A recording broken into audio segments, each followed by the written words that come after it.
Hello aspirants, looking at current affairs for 26th April. The news items picked up from the Hindu newspaper are these 13. We'll look at them in detail. The first one, Asaram sentenced to jail till death. So this is regarding the self-styled godman Asaram Bapu, who has been convicted for rape and sexual assault of a teenage girl in his ashram near Jodhpur 5 years ago. So this a special SC/ST, Scheduled Caste Scheduled Tribe court has sentenced him to imprisonment for the rest of his natural life. So he is 77 years old and his jail term is till his death now. His aides as such were also accused in the case to have been held guilty and sentenced to 20 years rigorous imprisonment. So this is there. He has been in jail since 2013 and also fine has been imposed on him. So these are the details of this case. So he had called the girl in his ashram on the pretext of curing her of evil spirits and had sexually assaulted her. Then next is judges seek to fortify top court. So this is regarding Supreme Court judges asking the Chief Justice of India to hold a full court once in a while and also initiate frequent informal discussions where ideas can be shared freely amongst them. They say this is important to improve institutional strength of the judiciary. So we have seen the impeachment motion initiated against CJI that has been rejected by the Rajya Sabha chairman now, and the judges are now making this a point that the institution should be strengthened. There should be informal discussions and ideas discussed. So when CJI asked them if they had any particular issue in mind, they said there is no need to prepare an agenda for such meetings, but they should only exchange ideas, discuss and strengthen the institution. So this signals a thaw in the relationship, the strained relations in the judiciary between the next 4 senior judges especially, and the CJI, who had even moved and who had come before the press, before the public regarding their concerns with respect to the judiciary.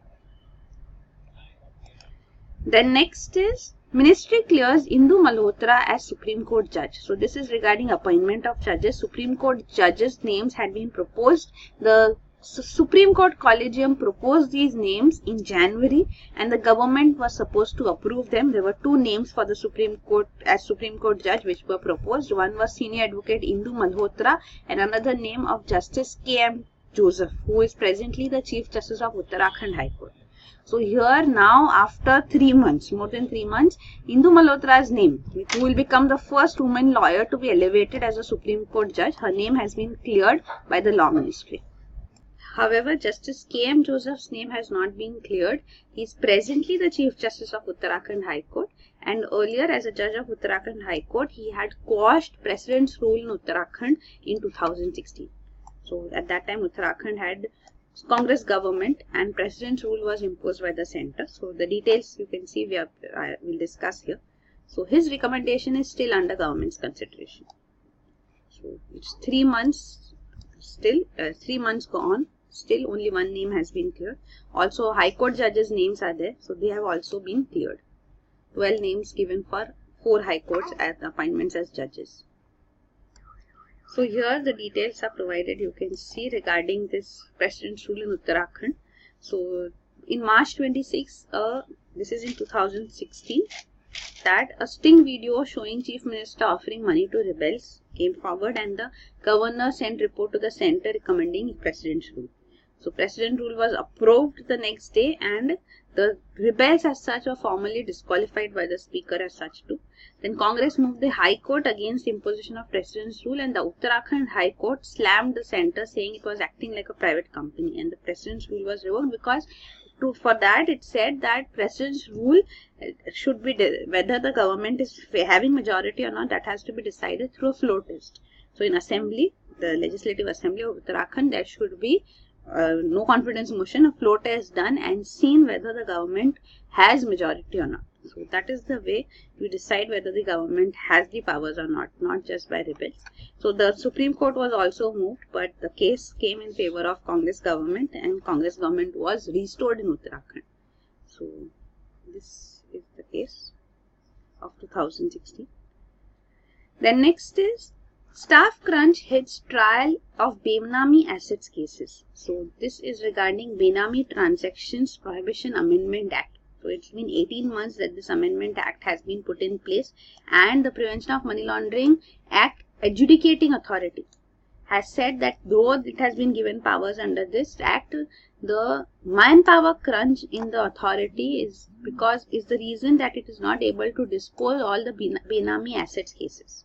So Benami property means a property which belongs to somebody else but has been put in the name of some fictitious person or some person who is not related, as such unrelated person who may not be having the capacity to have those assets. Like some rich people, they take assets in the names of their drivers or some other unrelated people. So all such assets are called Benami assets.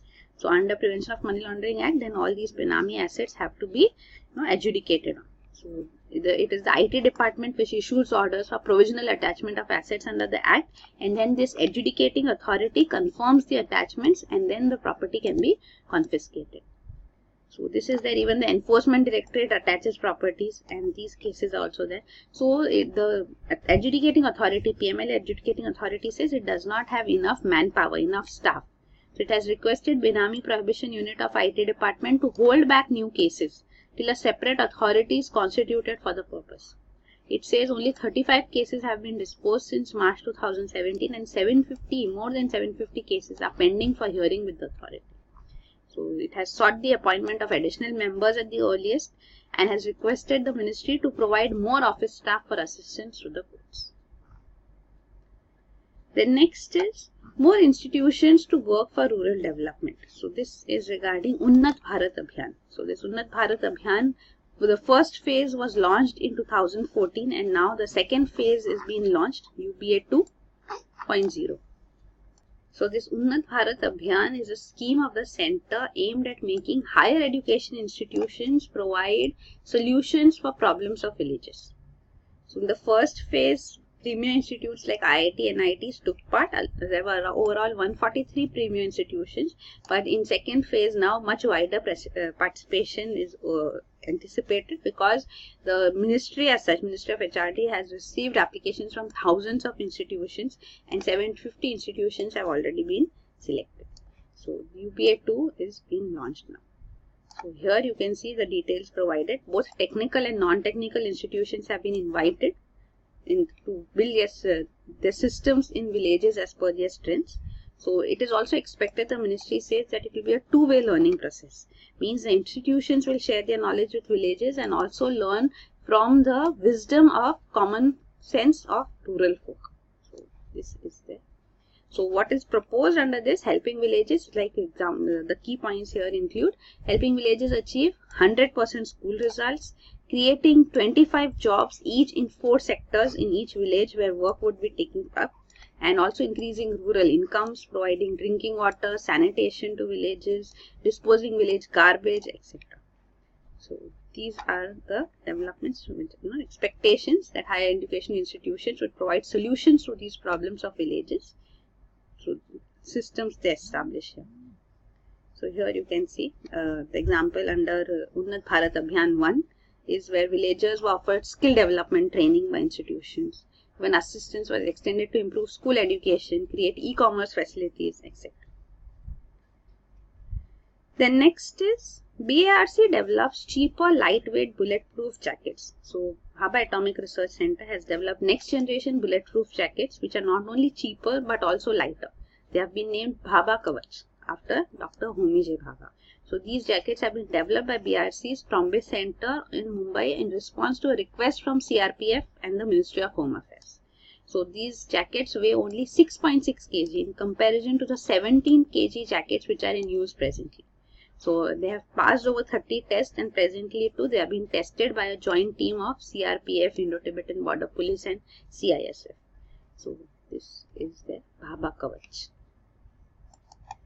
Then next is didn't order Aadhaar SIM link, Supreme Court. So Supreme Court has denied directing the mandatory linking of Aadhaar and SIM cards and said that the government was using an order passed by it on Feb 6, 2017 as a tool to see the Aadhaar with SIM cards.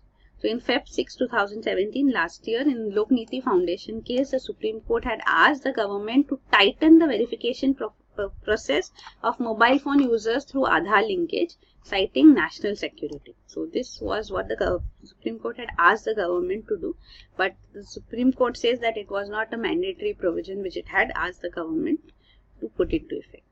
Also, the central government says that seeding is being done in pursuance of TRAI recommendation to Telecom Regulatory Authority of India. Even Department of Telecommunication notification has said re-verification of mobile numbers should take place by using e-KYC process, electronic KYC. Also, the government argues that Telegraph Act gives it exclusive power to decide licensing conditions of service providers. So, service providers, telecom service providers have been asked to mandatorily link Aadhaar with SIM cards. So, here this scheme is being criticized. We see the Aadhaar case has been heard. This is the same case. The 5-judge constitutional bench is hearing this case. So here the argument is going on, and it is said, the government representative in the court says that Aadhaar scheme has been criticized for aggregating of metadata. When metadata aggregation takes place, that all the details goes to the government. But then he argues that the fact is that banks and telecom companies have much bigger database. So they have database, but then of course it is divided. Each telecom company will have the database of its own customers, and what Aadhaar is proposing is the entire nation's database in one place.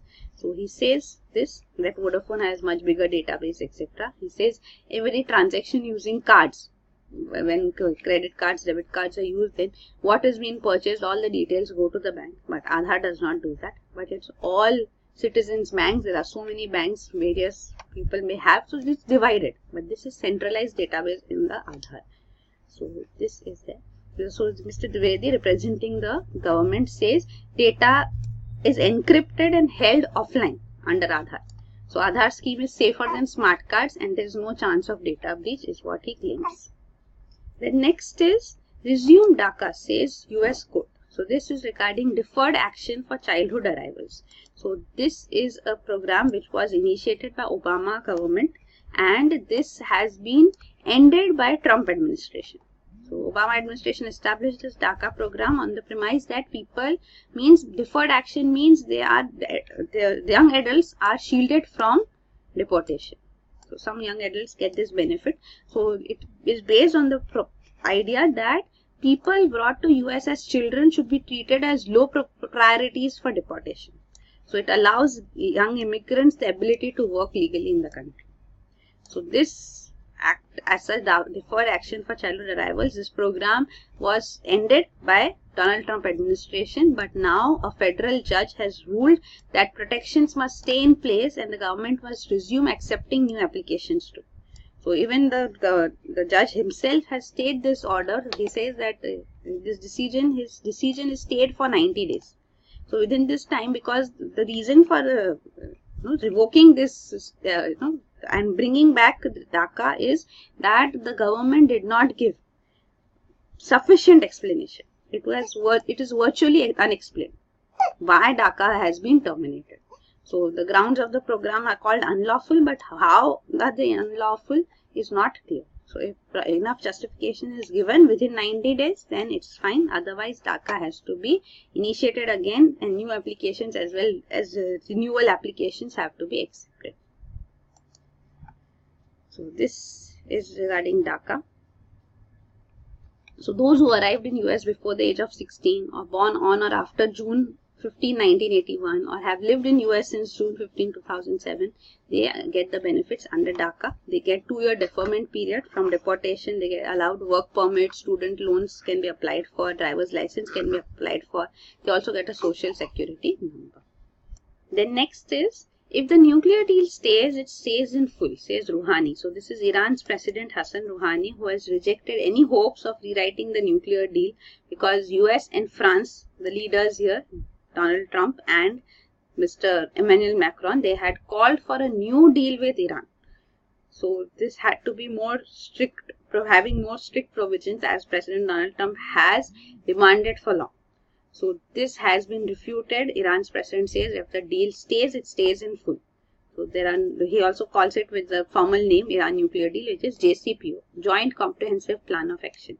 So this is a technical name for this 2015 Iranian nuclear deal that curbed Iran's nuclear program in exchange for sanctions relief. So he says that it will either last or not. It stays in full, is what he says. So they had proposed, the French and US presidents had proposed a new deal with tougher restrictions on Iran. So Iran has support from all other parties to the Iranian nuclear deal, but US specifically, and now supported by French, have said that there is a need for having stricter provisions. So here you can see the JCPOA details are provided. So Iran has initiated its nuclear enrichment program. So it has committed now under this deal to halt enrichment above 5%, neutralize its stockpile of 20% uranium, halt the progress on its enrichment capacity. So you should know about nuclear enrichment. Nuclear power can be used for peaceful purposes in reactors too, and for making nuclear weapons too. So enrichment above 5% is actually for nuclear weapons. 5% enrichment, uranium enrichment, is sufficient for nuclear reactors. So this is what it was all about. Also, no further advances of its activities at its nuclear plants was also assured. So this, and also unprecedented transparency and intrusive monitoring of its nuclear program, was accepted. So Iran gave these commitments, and in return of that, sanctions were revoked. So the P5+1, P5 means 5 permanent members of UN Security Council, that is US, France, UK, Russia and China. So P5+1, +1 is Germany. So these 6 nations said to they would provide limited, temporary, targeted and reversible relief while maintaining the vast bulk of sanctions, including oil, finance and banking. So if Iran fails to meet its commitments, the reliefs would be revoked. Then next is, India has a duty to ensure full implementation of 1987 Accord. So this is regarding India-Sri Lanka Accord of 1987. This was signed between the President of Sri Lanka and then Prime Minister of India, Rajiv Gandhi. So under this, Indian peacekeeping forces were sent to Sri Lanka to bring in peace there. The LTTE, Liberation Tiger of Tamil Eelam, were the separatist groups who were active there, and they were also asked to lay down weapons. But then when LTTE refused, the IPKF, Indian peacekeeping forces, were fighting against LTTE there. And also under this accord, 13th Amendment was proposed to the Sri Lankan constitution, under which the northern and eastern provinces of Sri Lanka, where Tamils are in large numbers, they would be formed as separate provinces, which would get more autonomy under them to ensure that their culture is maintained and they have enough administrative powers too. So this was the Indo-Sri Lankan Accord of 1987, but then it has not been implemented to its full. The 13th Amendment to Sri Lankan Constitution has not been fully effective yet, though the Sri Lankan government fought a civil war with LTTE, and LTTE has presently been eliminated a few years back.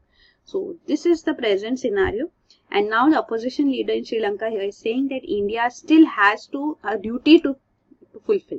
It has a role to play in ensuring that this peace accord, India-Sri Lanka Accord, is implemented in a full spirit. So this is what he says. So Tamils actually are in a minority in Sri Lanka. Sri Lanka is Sinhala majority country. So even Sinhala culture, Sinhalese language is upheld, and Tamils are sidelined. So that is why LTTE also erupted, and after LTTE has also ended, the civil war as such has ended. The reconciliation process is still going on and has not been completed as such. So here you can see Indo-Sri Lanka Peace Accord details are also provided to resolve the Sri Lankan civil war. And because of this too, Rajiv Gandhi was assassinated by LTTE, pro-LTTE members only. So here the 13th Amendment to the Constitution of Sri Lanka, which would create provincial councils. So this was also there. It has been passed, but it has not yet been put into effect. So provincial councils giving more powers to the Tamil provinces here was proposed. And this is regarding LTTE being formed. So LTTE was formed here in 1970s. This shows the earlier times. So after the modern times, Portuguese, Dutch and then finally British came to India, and Tamils came here as agricultural laborers, and they have settled here. In 1948, Sri Lanka got independence, and in 1970, development of Tamil separatist movement initiated after the discrimination seen against the Tamil minority here, and Later, LTT was formed in 1983. 87 came the Indo-Sri Lankan Accord as such too, and then LTT became quite powerful. It was said to be the one of the terrorist organizations which has its own naval power too. So Sri Lanka is an island nation. So ceasefires were also done with LTT by the Sri Lankan government, but then finally in 2007-8 the civil war ended. With 2007-2009 the civil war took its final phase, in which the government eliminated LTT. This is regarding North Korea South Korea meet, which is going to take place presently. So the details regarding what are the things on table, what will be discussed, like the peace process, even denuclearization by North Korea is on agenda. Also resuming reunions of family members separated by the Korean War are some of the issues which may be discussed at this meet between the South Korean president and North Korean leader Kim Jong-un. So earlier two summits have taken place in 2000 and 2007. So these are detailed. The next is India shows job growth at 3.11 million joint provident fund as 3.11 million joint provident fund in 6 months. So the data has come forth, the monthly data regarding people joining the Social Security Fund of the government, Employee Provident Fund. So here the Jan data had shown 6,04,557 people added to Employee Provident Fund data, and in Feb 2018 to 4,72,075 employees have been added to Employees Provident Fund. So this data is showing that many new jobs are being created in the non-farm sector. So this is what the government asserts through this data. In past 6 months, it says 3.11 million workers have joined Employee Provident Fund. But then the critics say that this new data overestimates job creation in the organized sector, as many workers who are working on contract with same companies have been added to the fund due to state incentives. So even contractual employees have been added. So it is mandatory. The Employee Provident Fund is mandatory for employers and employees of companies with 20 or more workers. So they have to contribute to Employee Provident Fund. So the government has wants to amend these rules to make it for 10 or more staff companies. So increasing the coverage of EPF as such. So here you can see the eligibility for Employee Provident Fund is any person who is working for an establishment, even employed through contractor or in connection with work of an establishment, those can also be eligible for Employee Provident Fund. So every establishment which is a factory engaged in any industry specified in Schedule 1 and in which 20 or more persons are employed, this EPF Act becomes applicable for them. Any other establishment with 20 or more persons which central government may by notification specify will also become applicable. And also any establishment employing even less than 20 persons can be covered voluntarily. Also cinema theatres employing 5 or more persons is also having EPF applicable to it. Then next is the last news item, 3D map of Milky Way to revolutionize astronomy. So this is Europe's Gaia satellite. So this satellite has produced 3D map of more than billion stars in the Milky Way galaxy. So this is the detailed map provided with the distance of each of these stars from the Earth, their color, their motion through space, etc. So this has been eagerly awaited. The first map as such has been provided in September 2016. The satellite itself was launched in 2013, and now the second detailed map has come forth. So this is regarding that. So here you can see. So this is regarding missions to Moon, Change 1 and 2, Chang'e 1 and 2. These 2 and 3. These are missions to Moon of China, and this is regarding Gaia. So these are the news items. Thank you.